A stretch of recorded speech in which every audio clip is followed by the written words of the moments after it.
ബീഹാറിൽ സത്യപ്രതിജ്ഞ നടക്കുകയാണ്. നമ്മൾ ബീഹാറിലേക്കാണ്. നിതീഷ് കുമാർ മുഖ്യമന്ത്രിയായി 10ാമത് മുഖ്യമന്ത്രിയായി ഇപ്പോൾ ബീഹാറിൽ സത്യപ്രതിജ്ഞ ചെയ്യുന്ന ചടങ്ങാണ് തുടങ്ങിയിരിക്കുന്നത്. പട്നയിലെ ഗാന്ധി മൈതാനിയിലാണ് സത്യപ്രതിജ്ഞ ചടങ്ങ് നടക്കുന്നത്. 243 അംഗ നിയമസഭയിൽ 202 സീറ്റുകളും വമ്പിച്ച ഭൂരിപക്ഷത്തോടുകൂടി വലിയ മാർജിനിൽ വിജയിച്ചുകൊണ്ടാണ് NDA സർക്കാർ ഇത്തവണ ബീഹാറിൽ അധികാരമേൽക്കുന്നത്. नीतीश कुमार सत्य निष्ठा से प्रतिज्ञा करता हूँ कि मैं विधि द्वारा स्थापित भारत के संविधान के प्रति सच्ची श्रद्धा और निष्ठा रखूंगा। मैं भारत की प्रभुता और अखंडता अक्षुण्ण रखूंगा।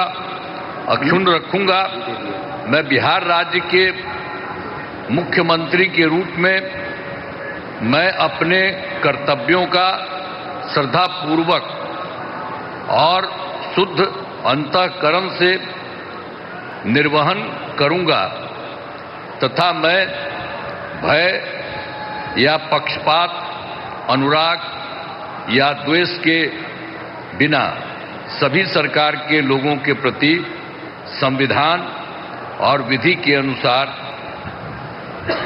न्याय करूंगा। मैं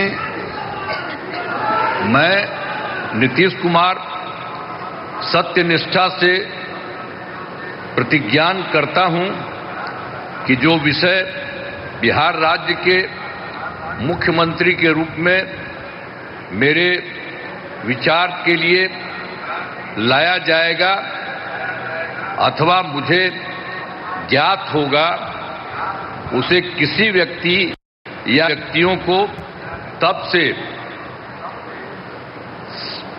सिवाय जबकि ऐसे मुख्यमंत्री के रूप में अनेक कर्तव्यों के सम्यक और निर्वहन के लिए ऐसा करना अपेक्षित हो, मैं प्रत्यक्ष अथवा अप्रत्यक्ष रूप से संसूचित या प्रकट नहीं करूंगा।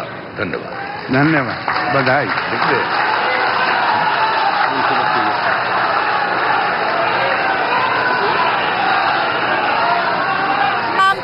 പത്താം തവണയും ബീഹാർ മുഖ്യമന്ത്രിയെ നിതീഷ് കുമാർ സത്യപ്രതിജ്ഞ ചെയ്ത് അധികാരമേറ്റിരിക്കുകയാണ്. പ്രധാനമന്ത്രി നരേന്ദ്രമോദി, ആഭ്യന്തരമന്ത്രി അമിത്ഷാ ഉൾപ്പെടെയുള്ളവർ ഈ സത്യപ്രതിജ്ഞാ ചടങ്ങിന് സാക്ഷിയായി വേദിയിലുണ്ട്. അർജുൻ പീതാംബരൻ വിവരങ്ങളുമായി ചേരുകയാണ്. അർജുൻ, ബീഹാറിന്റെ സൂര്യ തേജസ് അല്ലെങ്കിൽ ആ തരത്തിൽ തന്നെ ബിഗ് ബോസ് ആയി മാറിക്കൊണ്ടിരിക്കുകയാണ് നിതീഷ് കുമാർ എന്നതിൽ ഒരു സംശയവുമില്ല. 25 വർഷത്തിനിടെ 10ാം തവണ ഇതാ ബീഹാർ മുഖ്യമന്ത്രിയായി അദ്ദേഹം സത്യപ്രതിജ്ഞ ചെയ്തിരിക്കുന്നു.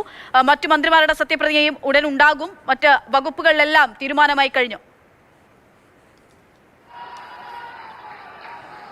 മറ്റ് വകുപ്പുകളിലെല്ലാം തന്നെ ഏറെക്കുറെ തീരുമാനമായിട്ടുണ്ട്. മുഖ്യമന്ത്രിക്ക് പുറമെ 26 പേര് കൂടി 26 നേതാക്കൾ കൂടി ഇന്ന് മന്ത്രിയായി സത്യപ്രതിജ്ഞ ചെയ്ത് അധികാരമേൽക്കും എന്നുള്ള വിവരമാണ് ഏറ്റവും ഒടുവിലായി ബീഹാറിൽ നിന്ന് ലഭിച്ചിരിക്കുന്നത്. അതിലൊരു ഫോർമുലയൊക്കെ നിലവിൽ ഉണ്ടാക്കിയെടുത്തിട്ടുണ്ട്. അതായത് BJPയിൽ നിന്നും ഇന്ന് 14 പേരാണ്, 14 നേതാക്കളാണ് മന്ത്രിമാരായി സത്യപ്രതിജ്ഞ ചെയ്ത് ചുമതലയേൽക്കാൻ പോകുന്നത്.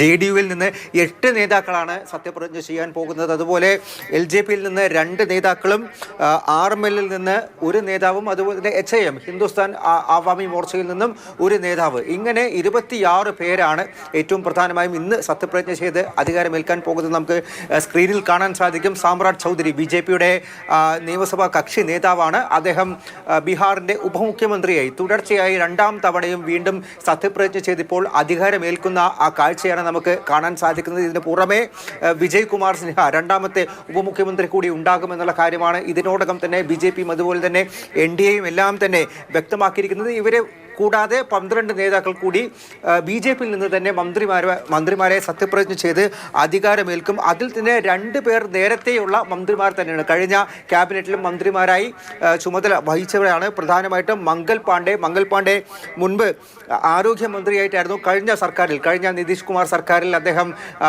അദ്ദേഹത്തിൻ്റെ ക്യാബിനറ്റ് പദവി എന്ന് പറയുന്നത് ഹെൽത്ത് മിനിസ്റ്ററായിട്ടായിരുന്നു, ആരോഗ്യമന്ത്രിയായിട്ടായിരുന്നു. മാത്രമല്ല നിതിൻ നബിൻ ഗതാഗത മന്ത്രിയായിരുന്നു ബീഹാറിൻ്റെ. അദ്ദേഹം ഇത്തവണയും ഈ ആദ്യത്തെ ലിസ്റ്റിൽ തന്നെ ഇന്ന് സത്യപ്രതിജ്ഞ ചെയ്ത് അധികാരമേൽക്കുന്ന മന്ത്രിമാരുടെ ലിസ്റ്റിലുണ്ട് എന്നതാണ് ഏറ്റവും പ്രധാനപ്പെട്ട കാര്യം. അതിന് പുറമെ ബാക്കി 10 പേർ കൂടിയുണ്ട്. ആ 10 പേരും പുതുമുഖങ്ങളാണ്. ആ പുതുമുഖങ്ങളിൽ 2 പേർ വനിതകളാണ് എന്നുള്ളതാണ് ഏറ്റവും പ്രധാനപ്പെട്ട കാര്യം. അതിന് പുറമെ JDU-വിൽ നിന്ന് 8 പേർ. ആ 8 പേരിൽ 3 പേർ കഴിഞ്ഞ മന്ത്രിസഭയിലും 26 അംഗ മന്ത്രിസഭയാണ് ഇന്ന് സത്യപ്രതിജ്ഞ ചെയ്ത് അധികാരമേൽക്കുന്നത്. ബീഹാറിൽ അർജുൻ പീതാംബരനാണ് വിവരങ്ങൾ നൽകുന്നത്. ബീഹാറിന്റെ നിത്യഹരിത നായകനായി നിതീഷ് കുമാർ മാറുന്നു എന്നുള്ളതാണ്.